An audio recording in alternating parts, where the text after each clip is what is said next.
hii pepo chafu, nafikiri hata imefika wanapinga hata matoleo kanisani. Jameni, what is this?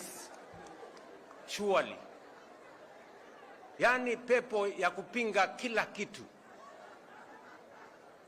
Kama watu wakikataa pesa wanaambiwa na pepo mbaya. Sijui pepo mbaya ni nani ana pepo mbaya. Lakini kanisa halisemi mtu asitoe. Kile ambacho kanisa linasema ni mtu asije akatoa ili atununue.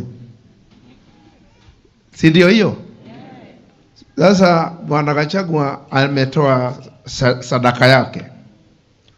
Hakusema hatujui ni nini ametupatia, kama ni shilingi 1 au ni 1,100 au ni ngapi, kwa sababu yeye anatolea Mwenyezi Mungu. Bwana asifiwe. Yeye anatolea nani?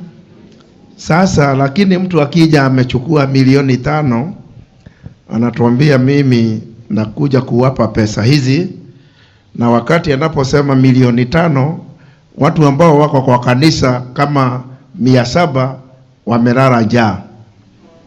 Si ndio? Watu wamelala, na yeye anakuja na 5,000,000 anatupatia. Ya nini?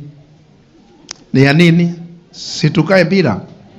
Kama unataka kutupatia kuja utupatie. Kama angekuja na unga labda tungesema tutakula. Lakini kuja tu kusema nimepatia 5,000,000 na unakuja kupeana 5,000,000 baada ya kutukana kanisa. That is stupid. Uwezi kuja utukane hii, utukane, alafu kesho unakuja utuambie shikeni hii. Kwani sisi ni watoto? We are not children. Bwana asifiwe.